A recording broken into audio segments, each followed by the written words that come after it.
Social media জুড়ে সয়লাব যে পাকিস্তান টি-20 বিশ্বকাপ বয়কট করতে যাচ্ছে বাংলাদেশের জন্য। এরকম নিউজে যখন সয়লাব, তখন আরো একটা নিউজ বের হলো যে তারা পুরো বিশ্বকাপ বয়কট করবে না, শুধুমাত্র ভারতের বিপক্ষে যে খেলাটা আছে সেই খেলাটা বয়কট করবে। তারা জাস্ট একটা ম্যাচই বয়কট করবে, কিন্তু পুরো টুর্নামেন্ট না।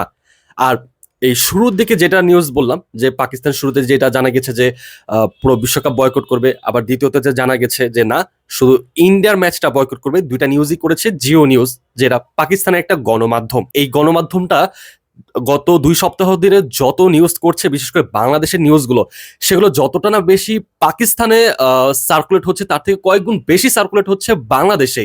তারা বাংলাদেশকে নিয়ে এর আগেও নিউজ করেছিল যে পিসিবি নাকি প্লেয়ারদের অনুশীলন বন্ধ করে দিয়েছে প্রতিবাদ জানানোর জন্য, যে তারা টিম পাঠাবে না। পরবর্তীতে জানা গিয়েছে এরকম কোনো কিছুই না। এর আগেও তারা নিউজ করেছিল যে পাকিস্তান বিশ্বকাপ বয়কট করতে চলেছে। এরপর জানা গেল যে পাকিস্তান তো স্কোয়াডই ঘোষণা দিয়ে দিয়েছে। সো এখনো পিসিবির তরফ থেকে অফিসিয়াল কোনো সিদ্ধান্ত আসেনি। এরই মাঝে আজ সকালে প্রথম নিউজ প্রকাশ পেল, পাকিস্তান এবারের বিশ্বকাপ বয়কট করতে যাবে, এরকম একটা সম্ভাবনা আছে।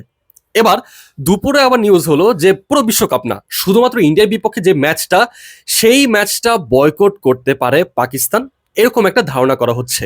এখনো কিন্তু পিসিবি অফিসিয়াল কোনো ডিসিশন সবাইকে জানায়নি। ভেতরে ভিতরে অনেক আলাপ আলোচনা চলছে।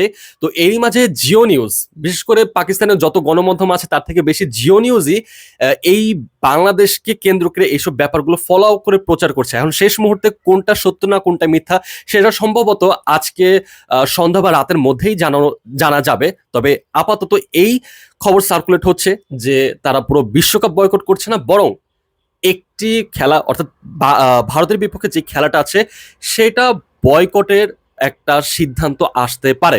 ওদিকে বাসিত আলী, তিনি আবার তার টুইটারে, অর্থাৎ এক্স হ্যান্ডেলে একটা টুইট করেছেন যে বড় এক ধরনের চমক আসতে পারে বা খবর আসতে পারে, কিন্তু তিনি কিন্তু একদম স্পেসিফিক ভাবে বলে দেননি যে বাংলাদেশের জন্য পাকিস্তান টি-20 বিশ্বকাপ বয়কট করতে পারে, এরকম কোনো কিছু না। এখন দেখা যেতে পারে, এমন হইতে পারে যে আসলে শেষ মুহূর্তে আহ, ইন্ডিয়ার সাথে ম্যাচ তারা বয়কট করতে পারে, যদিও এতে আইসিসি বা বিসিসিআই অনেক ক্ষতির মুখে পড়বে।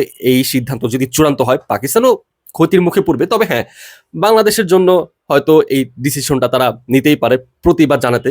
তবে পুরো বিশ্বকাপ বয়কট করবে এই নিউজটা জিও নিউজ তাদের প্রতিবেদনের শুরুতে উল্লেখ করলো, এখন আবার উল্লেখ করছে যে না, জাস্ট ভারতের বিপক্ষে বিশ্বকাপটা তারা বয়কট করতে যাচ্ছে, শুধু ভারতের বিপক্ষে খেলবে না। এখন এই সিদ্ধান্তগুলো কিন্তু এখনই চূড়ান্ত না। চূড়ান্ত সিদ্ধান্ত জানার জন্য আরো কয়েক ঘন্টা অপেক্ষা করতে হবে, বা আগামীকাল পর্যন্ত চলে যেতে পারে। তাই এখনই যেই সকল খবর সার্কুলেট হচ্ছে সেটার উপর ভিত্তি করে আমাদের মনে হয় না প্রতিক্রিয়া জানানো উচিত।